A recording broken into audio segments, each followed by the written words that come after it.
Welcome once again to the Ahern Video Podcast. Today we're going to talk about compensation programs and how to keep your people motivated. Many times on our auditing practice, we'll go in and we'll look at a company and they give arbitrary bonuses and they make no rhyme or reason. Some people that deserve a bonus don't get them. Other people, because they're friendly with the boss or friendly with the manager and the manager likes them and thinks they do an outstanding job, they give them an arbitrary bonus. But bonuses need to be earned. Excess compensation needs to be earned. People that are more productive than other people need to be compensated. So you need to dangle the carrot. And that's the topic of the conversation today, dangle the carrot. How do you motivate people? In the old days, you simply gave them a job, they stayed with you, you treated them right, they stayed with you for 40 years, you gave them a gold watch, and they were happy. Today, that's not going to happen. People want to be challenged. People want to have a voice. People want to be appreciated. People want to be recognized. And some just want to be taken care of. So the people want to be taken care of that are non-producers. You need to set goals and objectives. If they can't handle the goals and objectives, they need to be ejected. The people that do perform, you need to take care of them. That's a simple fact of life. And you have to do things for them even when it's unpleasant to do it. If somebody has continued to rise above the occasion, if someone has continued to do what they say they're going to do, if someone has gone over and above, even if you don't have any cash, you find a way to get the cash to compensate them. Because you know what you're doing? You're reinforcing that you care. You're reinforcing that they appreciate it. Now, at some point in time, when you've had people who have been with you a long time, you need to redirect what they're doing. They can't do what they've always done and continue to get compensated just because. If somebody is an office manager and they're able to cut your operating costs by 15%, give them a bonus. If dispatch is able to get better utilization for the amount of trucks they have, give them a bonus. If dispatch is able to improve out-of-route miles, give them a bonus. If your drivers are able to improve out-of-route miles, give them a bonus. If a driver has got so many, has done something remarkable in challenging times, give him or her a bonus. I apologize, him or her. We have male and female drivers. Tie your entire organization to chasing the carrot and dangling the carrot. People say to me, how come you have people that have been with you 20, 21 years? And we know it's not my vibrant personality. But the people that have been with me a long time, they know that as long as they hit certain goals, they'll be in a financial position that most other people will not. And that's the best way I can reward them.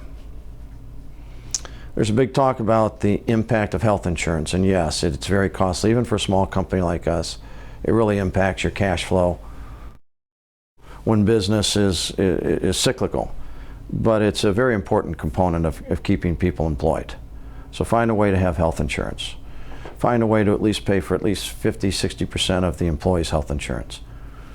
The healthcare industry is in a mess. The Affordable Health Care Act is in a mess. But people do need health insurance, and people are not going to go out and create any debt unless you create it for them. In my particular company, I think we pay 65% of the employee. So, and we do the balance of a payroll deduction over time for their portion. So it's easy, it's painless, and then all of a sudden when they have a major surgery, guess what? I'm a king. Meanwhile, when I'm not, when they're just paying the premiums, they're always questioning themselves. The reality of the situation is we never know when things are going to happen. But ultimately, at the end of the day, once again, take care of your people. Take care of your intellectual capital. Dangle a carrot out there. Make the people work. Make the people excel.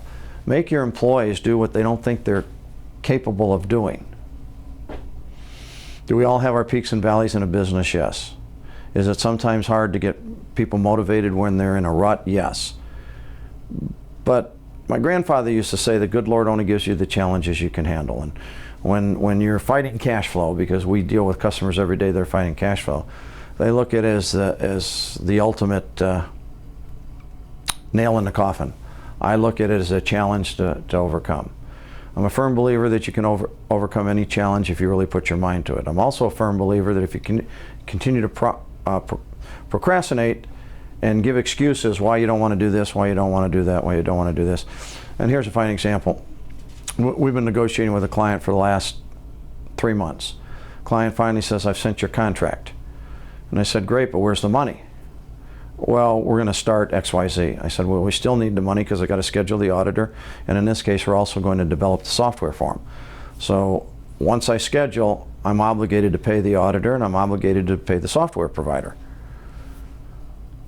Oh, well, we'll pay you after you're done with the work. It doesn't work like that. Okay, well then we'll push it on to December. No. How about if I just give you back the contract, because you're not mentally prepared to make change.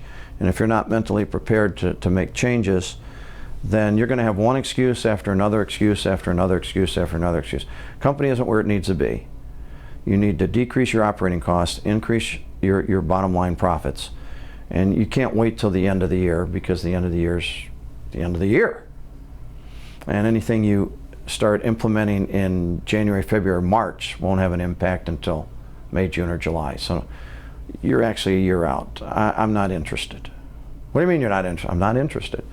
I'm not interested because you're not going to listen. No matter what my auditor says, no matter what report, you're going to fight every single issue because you're not ready to change.